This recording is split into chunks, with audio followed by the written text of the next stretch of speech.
Isomerism, ठीक है। Geometrical isomerism अपन ने स्टार्ट कर दिया था। सबसे पहले अपन ने ही समझा था ज्योमेट्रिकल आइसोमर होने के लिए, आइसोमेरिज्म शो होने के लिए क्या होना चाहिए, रिस्ट्रिक्टेड रोटेशन। वो कहाँ से आएगा, तो डबल बॉन्ड से या फिर रिंग से, हाँ या ना। डबल बॉन्ड में भी जीआई शो होना इतना सीधी बात नहीं थी। ए बी या मान लो ये सी डी हो या ए बी भी हो सकता है, ये दोनों सेम नहीं होने चाहिए। क्या बात क्लियर है? अगर ये दोनों सेम है तो जीआई शो नहीं होगा। इसके ऊपर अपन ने बहुत सारे क्वेश्चन किए थे, क्या वो सारे क्वेश्चन समझ आ गए? किसी बच्चे को कोई दुख, कोई चिंता, कोई कष्ट, कोई पीड़ा? अब आज अपन क्योंकि डबल बॉन्ड के अबाउट अपन सीख चुके हैं, हाँ या ना? अरे सीख चुके हैं, नहीं सीख चुके हैं?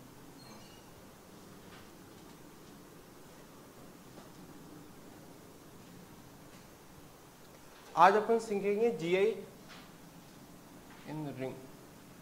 रिंग में जीआई कैसे देखते हैं? कोई भी मान लो रिंग है, कोई भी रिंग, उसके मिनिमम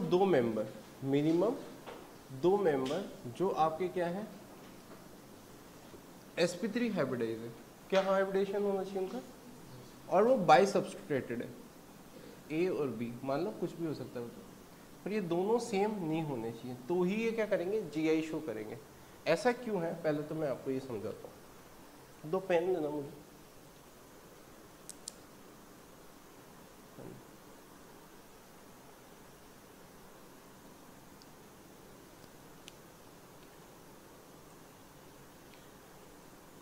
वही सेम चीज है, अगर रिंग में है तो रिंग तो प्लेनर हो गई, उसकी दो वैलेंसी जो बाहर की साइड निकल रही होगी, ठीक है, मतलब समझ में आ गया ना? अरे हाँ या ना? अंदर मान कैसे मान ले, एक ही प्लेन में आएगी लेकिन वो दोनों वैलेंसी। ये क्या देखो यहाँ पे ब्लैक की डिस्टेंस अलग है, हाँ या ना? लेकिन अगर सोचो मैं इसको ऐसे कर दूंगा तो यहाँ पे क्या कहते हैं, डिस्टेंस वापस चेंज हो जाएगी, हाँ या ना? अच्छा, यहाँ पे दो sp3 क्यों बोला, एक sp2 भी तो बोल सकते थे, क्योंकि डबल बॉन्ड जहाँ था वहाँ तो sp2 ही था, ऐसा क्यों नहीं बोला? अगर ऐसा होता तो पहली बात तो sp2 हुए बाद एक ही वैलेंसी होती, और एक वैलेंसी होती और फिर भी उस चीज़ को समझते हैं। एक वैलेंसी ऐसे, ये एक प्लेन में, ये दूसरे प्लेन में, प्लेन समझ में आ रहा है नहीं आ रहा है? ये वाला प्लेन है, ये परपेंडिकुलर प्लेन है, दोनों एक दूसरे के परपेंडिकुलर। इस ब्लैक का ब्लू का डिस्टेंस इससे सेम है क्या? अभी कुछ L1 है, सोचो मैं इसको चेंज भी कर दूंगा तो भी डिस्टेंस क्या रहेगा? तो डिस्टेंस चेंज हुआ क्या? नहीं, डिस्टेंस चेंज नहीं हुआ, मतलब कंपाउंड आइडेंटिकल है, हाँ या ना? तो यहाँ पे ये जो चीज बोली जाती है, ये बात फील आ गई नहीं आ गई तुम्हें, या किसी को कोई दुख, कोई चिंता, कोई कष्ट, कोई पीड़ा? तो अब मैं एक दो क्वेश्चन कराना स्टार्ट करता हूँ।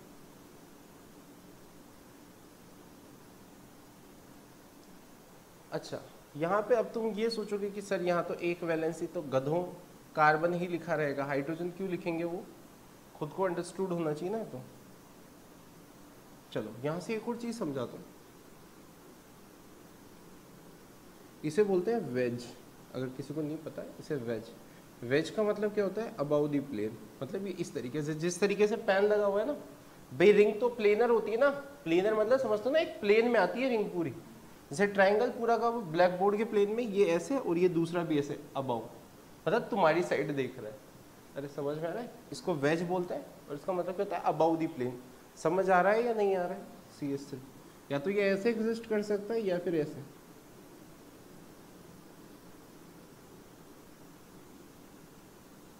समझ में आ गया? ऑफ कोर्स, मतलब एक हाइड्रोजन अगर अबाउ पे अच्छा यहाँ पे लिख, मैंने बनाया नहीं पर ये अंडरस्टूड है कि अगर कार्बन वेज पे तो हाइड्रोजन कहाँ पे रहा होगा, डैश। अरे एक फ्रंट पे रहेगा, एक बैक पे रहेगा ना। लाइक को नहीं आ रही समझ में बात? पक्का या और ज़्यादा डिटेलिंग में समझाना? ठीक है, हाँ या ना? ओके, चलो क्वेश्चन करना स्टार्ट कर। क्या इसमें जीआई शो होगा?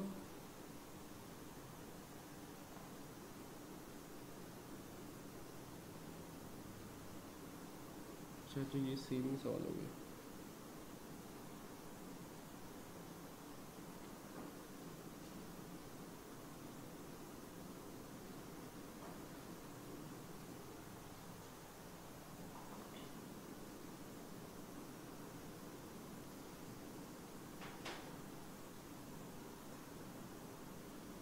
रिंग के अबाउट जीआई पूछ रहा हूँ मैं अभी।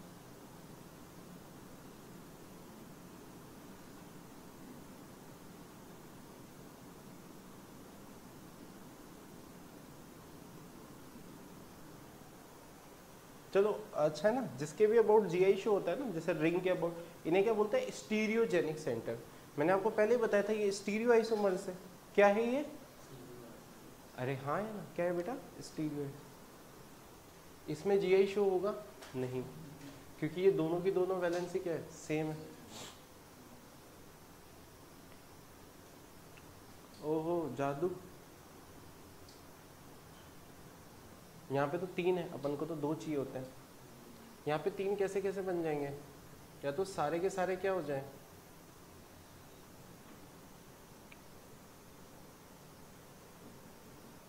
इसमें क्या ये भी तो सोच रहे होंगे कि तीनों की तीनों डैश हो जाए तो भी तो, पर तीनों वेज और तीनों डैश सेम होते हैं, ये फील आया क्या?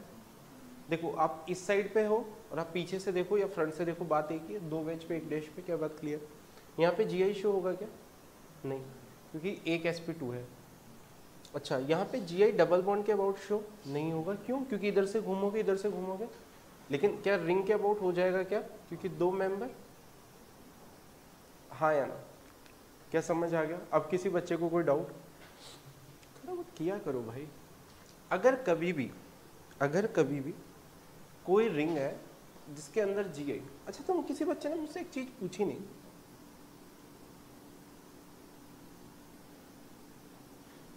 कि सर रिंग के अबाउट जीआई तो हो रहा है, जैसे मान लो यहाँ पे मिथाइल मिथाइल लगा दिया, तो यहाँ तो रिंग के अबाउट तो जीआई हो जाएगा, क्या इस डबल बॉन्ड के अबाउट जीआई हो सकता है क्या?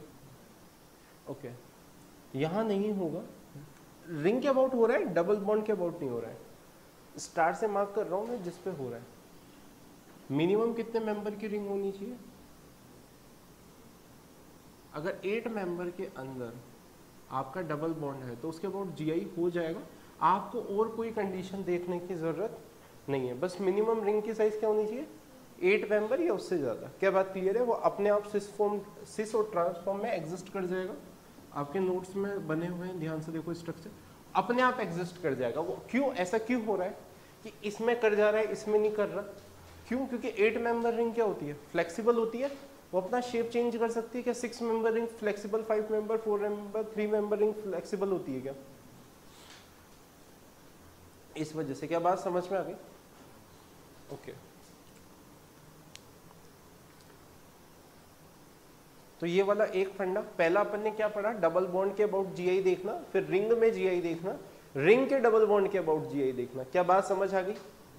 3 चीजें पढ़ी है आपने, डबल बॉन्ड के अबाउट जीआई, रिंग में जीआई, रिंग में डबल बॉन्ड के अबाउट जीआई। क्या बात समझ आ गई? हाँ या ना? ओके, किसी बच्चे को कोई डाउट, कोई दुख, कोई चिंता, कोई कष्ट, कोई पीड़ा? किसी को कोई दुख है क्या? अरे समझ आ रहा है या रटना पड़ रहा है? आधे बच्चे तो ऐसे देख रहे हैं मेरी तरफ कि तू ही सांप है। क्वेश्चन कर रहे हो?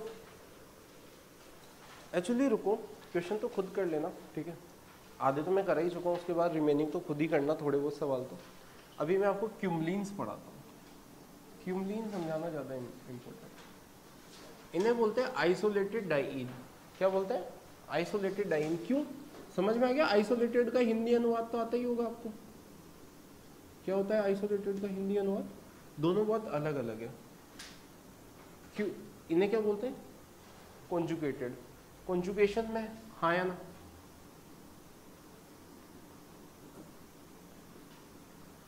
और इन्हें बोलते हैं क्यूमुलेटेड। मान लो इसे क्या बोलते हैं? इन्हें क्यूमलिन्स भी बोलते हैं। क्या बात क्लियर है? अगर यहाँ पे डबल बॉन्ड इवन टाइम है तो इवन क्यूमलिन, ऑड टाइम है तो ऑड क्यूमलिन। चलो इधर आते हैं।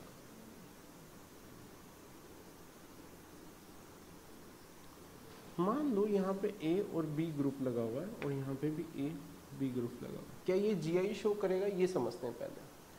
तो ये समझने के पहले आपको एक चीज ध्यान देनी होगी, इसका हाइब्रिडेशन क्या है? sp2, इसका sp और इसका sp2। मान लो इंटरन्यूक्लियर एक्सिस आपकी x है। क्या है? इंटरन्यूक्लियर एक्सिस x है। अगर केमिकल बॉन्डिंग में आपको सबको पढ़ा के निमट चुका हूँ, तो ये एक पाई बॉन्ड किससे बना होगा, पी वाई से बना होगा। इसका वाई यूज हुआ है तो इसका भी तो वाई हुआ होगा।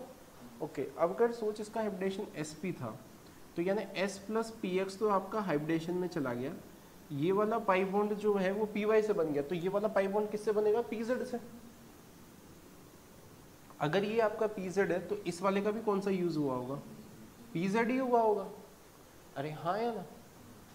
ओके, तो इसका जो हाइब्रिडेशन sp2 है उसमें क्या आएगा, एक s एक px, क्योंकि px तो इंटरन्यूक्लियर एक्सिस है तो px तो हाइब्रिडेशन में जा ही रहा होगा, साथ में py।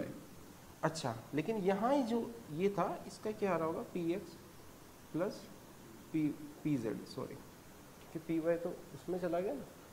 तो तुम्हें ये फील आया नहीं आया कि ये दोनों ग्रुप परपेंडिकुलर रहेंगे। परपेंडिकुलर का मतलब क्या है, पेंडुलम ऐसे, ये दोनों ग्रुप, ये वाला ग्रुप और ये वाला ग्रुप क्या रहेंगे, परपेंडिकुलर। देखिए दोनों ग्रुप डिफरेंट है, लेकिन कभी भी सोच, क्योंकि ये डायगोनली डिस्टेंस है, डायगोनली भी 3D में, 3D स्पेस में, तो ध्यान से देखिए ब्लैक ब्लैक वाले की डिस्टेंस जो अभी है, क्या मैं इसको ऊपर नीचे कर दूंगा तो भी वही रहेगी क्या, अरे हाँ या ना, समझ में आ रहा है, किसी की भी डिस्टेंस चेंज होगी क्या, नहीं। फील आया या नहीं आया, वापस देखो, ब्लैक ब्लैक के बीच की डिस्टेंस अभी सेम है, या ब्लू ब्लैक किसी के भी बीच की, दो ग्रुप्स के बीच की डिस्टेंस देख लो, क्योंकि परपेंडिकुलर में तो डायगोनली डिस्टेंस है, डायगोनली समझ रहे हो, इस तरीके से 3D स्पेस में, तो वो ऐसे करने पे भी वो सेम ही रह रही है, तो डिस्टेंस चेंज हुई क्या। और जीआई अपन ने क्या किया था कि भाई दोनों ग्रुप में डिस्टेंस तो चेंज होनी चाहिए, कुछ नहीं तो फिर तो सेम ही हो जाएगा ना, अरे हाँ या ना। तो ये जीआई शो करेगा क्या, क्या बात क्लियर है। अब ध्यान से देखो, इंटरन्यूक्लियर एक्सिस अगर ये है तो यहाँ पे सिमिलरली यहाँ पे A1 है तो AB और AB, सॉरी वो तो A1 में कभी भी जीआई शो नहीं होगा, चाहे यहाँ पे दोनों डिफरेंट है तो भी जीआई शो नहीं होगा, समझ में आ गया। सेम है तो खैर वैसे ही नहीं होना था। ओके, अच्छा यहाँ पे इंटरन्यूक्लियर एक्सिस है, तो अब मैं ऐसा सीधा सीधा लिख दूँ क्या, ये PY से बना, तो ये PZ से, और ये वापस PY से। ध्यान से देखो बेटा, अगर ये PY से बना है, यानी ये वाला और ये वाला सारे वापस क्या आ जाएंगे, दोनों एक ही प्लेन में आ जाएंगे। क्यों, क्योंकि जो इसका हाइब्रिडेशन sp2 है, इसमें एक s, एक px और एक pz है, और इसमें भी क्या है, क्या बात समझ में आ गया क्या, हाँ या ना, नहीं आ रहा। कितनों को केमिकल बॉन्डिंग उड़ गई यहाँ पे आते कि ये तो गजब की केमिकल बॉन्डिंग यूज करा दी, नहीं आ रहा, हाँ या ना। ये दोनों सेम प्लेन में, मतलब सेम प्लेन यानी, अरे ये तो वही चीज है जो इतनी देर से पढ़ ही रहे थे, वो सेम प्लेन। अब ऐसे करूंगा डिफरेंट हो ही रही है डिस्टेंस, हाँ या ना। तो फिर तो क्या, अगर यहाँ पे दोनों वैलेंसी डिफरेंट है, ए और बी अगर सेम नहीं है तो क्या हो जाएगा, जीआई शो करेगा, हाँ या ना। तो यहाँ पे क्या है, जीआई शो होता है, लेकिन क्या कंडीशन है। अच्छा, कई बच्चे अब इस चीज को रटते हैं कि ऑड क्यूमलिन जीआई शो करती है, ऑड क्यूमलिन जीआई शो करती है, लेकिन उसके लिए क्या होने चाहिए, टर्मिनल पे जो ग्रुप्स लगे हुए हैं वो सेम नहीं होने चाहिए, और ऑड क्यूमलिन इवन क्यूमलिन जीआई शो नहीं करती है। मैं कहता हूँ तुम रटे क्यों रहे हो, तुम्हें कभी जिंदगी में ये चीज रटनी ही नहीं थी, बताओ क्यों।